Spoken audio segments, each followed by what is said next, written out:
हरिओम। आइए मित्रों, आज हम आपको एक गुरु भक्ति के संदर्भ में प्रसंग सुनाते हैं। राजा जन्मेजय की नगरी में अयुध्यौम्य नामक एक प्रसिद्ध गुरु का आश्रम था। उनके अनेकों शिष्य थे, उसमें सबसे उत्तम शिष्य आरुणि था। आरुणि गुरु भक्ति का एक अप्रतिम दृष्टांत माना जाता है। इनके बारे में एक प्रचलित घटना सुनने में आती है कि एक बार गांव के पार मेड़ में एक दरार बन जाती है और इससे पानी रिस रिस कर खेतों में आने लगता है, जिसे रोकना बहुत ज़रूरी था, क्योंकि ऐसा नहीं करने पर खेतों में पानी घुसकर सभी फसलों को नष्ट कर सकता था।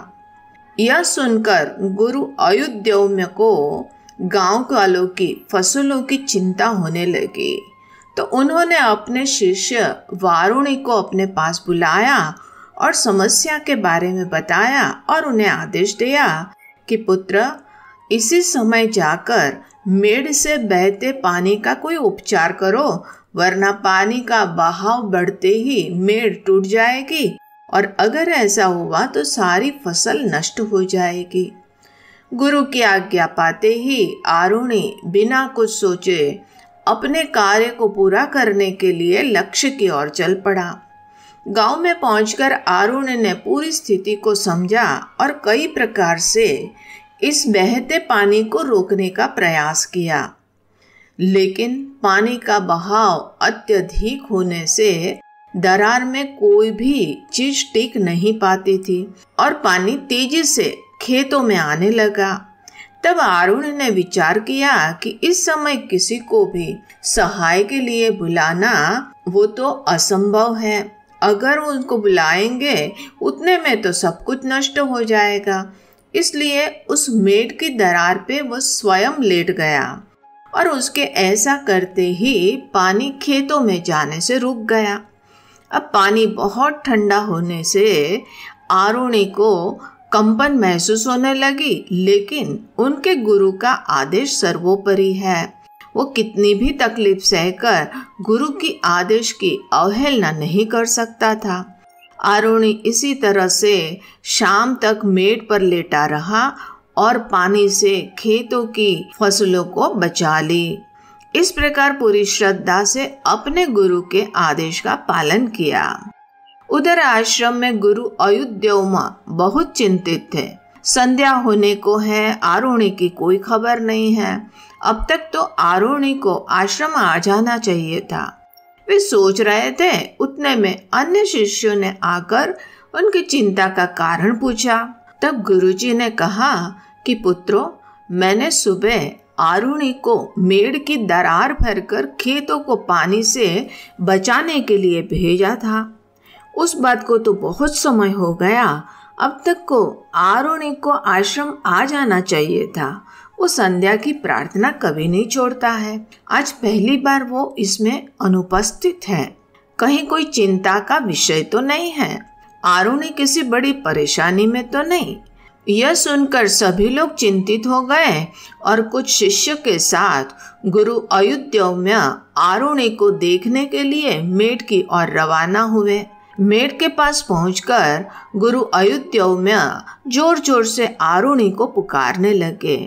आरुणि को आवाज सुनाई दी तो उन्होंने कांपती हुई आवाज में प्रयासपूर्वक उत्तर दिया कि मैं यहाँ मेड़ के पास हूँ।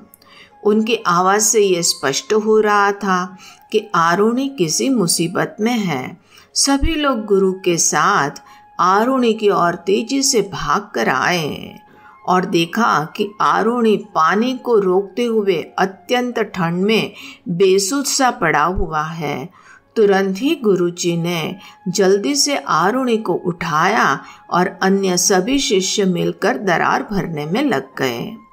गुरुजी ने आरुणि से पूछा कि वत्स, तुम इतनी भीषण ठंड में इस प्रकार पानी में क्यों लेटे हुए थे? तुम्हारा पूरा शरीर ठंड से नीला पड़ गया है। अगर अभी हम नहीं आते तो तुम तो मृत्यु के समीप ही थे। आरुणि सर झुकाकर विनम्र भाव से कहता है कि क्षमा कीजिए गुरुवर, मैंने आप सभी को बहुत कष्ट दिया, किंतु आपने मुझे पानी बंद करने को भेजा था जिसे मैं अकेला नहीं कर पाया। उस समय किसी अन्य की सहाय मिलना भी असंभव था। अगर मैं आश्रम आकर आपको सूचना देता तो उतने में तो फसल का कई हिस्सा बर्बाद हो गया होता। ये जानकर आपको बहुत दुख होता और मेरे कारण आपको मिला दुख मेरे लिए मृत्यु के समान है।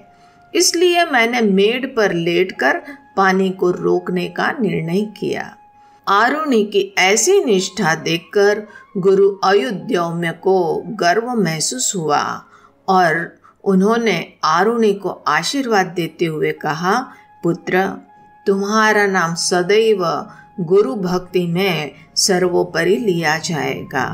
युगों युगों तक तुम्हें सुना एवं पढ़ा जाएगा।